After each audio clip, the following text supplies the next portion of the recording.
What's up guys on YouTube, NGS here, and it's time for another video. Yeah, this one is going to be Naruto Shippuden, Narutimate Accel 3, Naruto Ultimate Ninja Heroes 3, which one to buy. I've been getting tons of questions of people asking me, hey Neo, which one should I buy? You know, what am I gonna do, you know? Answers from me have been pretty meh, because I haven't really decided on which one I'm gonna buy, because there are a lot of pros and cons of this situation. I mean, because there are a lot of controversy surrounding it, a lot of importing concerns or something. So I'm gonna clear all that stuff up in this video.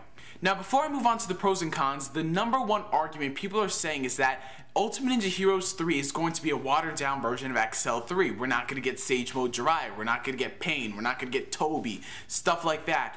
Well, you guys, we don't know if they are going to not give us the characters, because people are saying that, well, the story mode in America isn't even where Japan is with the Pain and Sage Mode Jiraiya. Really? Don't we recall another situation with the exact same thing that happened less than a month ago? Do I have to remind you guys? Clash of Ninja Revolution 3. The story mode was only the Rescue Guard arc, but we got characters past that. Sasuke, Sai, Yamato, Hidan, Kakuzu. Do I have to go on, you guys? So you cannot say that they're gonna cut that stuff out because America is not even where Japan is. Well, in retrospect, we actually are, because listen, the manga that America releases is like 1 or 2 chapters behind Japan.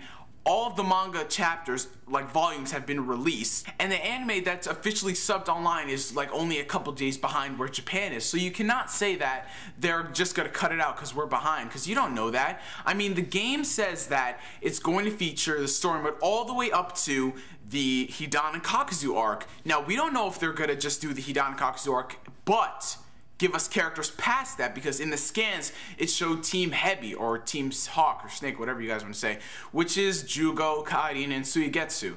So those characters, they're after the Hidan and Kakuzu arc, so I'm thinking they are going to give us the full roster, because it's not that big a deal, because why would they give us a watered down version because of spoilers? They only did that with the main Naruto because Naruto on TV was such a big thing, they didn't want to spoil the audience, but Viz knows the majority of the fans are online Shippuden fans, so they're not gonna, like, you know, do that to us. I mean, because it makes no sense. And hey, they already dubbed the majority of the Akatsuki's voices. I mean, they already got a voice for Pain, Toby, the other guy, Zetsu, you know, so, you know, it's not that big a deal if they're looking for voices. People also want to say that Toby's not going to be in the game. Well, you guys, Toby was introduced in the end of the Rescue Guard arcs, and the game goes up all the way to the Hidan and Kakuzu arc, so honestly, he has to be in the game. They showed him in the anime. So after I settle that controversy, let's move on to the pros and cons of Accel 3.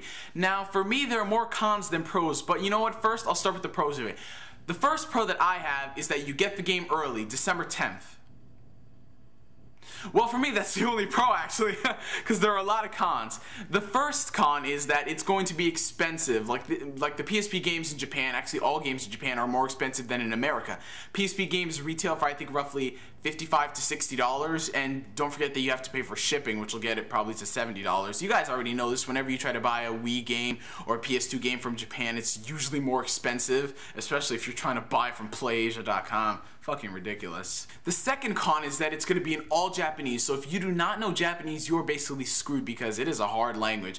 I can get my way around through menus of the Ecto Ninja Tyson series, but when it comes to overall actually knowing what the material is, I'm at a loss, because it's hard. And especially since Accel 3 is going to have a story to it, I'm not really going to know what to do, because, like, games with more story are harder to understand than just a simple fighting game. Like, I can import Accel 2 and know what to do, but this game, I don't know, especially, and that's why people are wondering, why aren't I importing Ryujinki?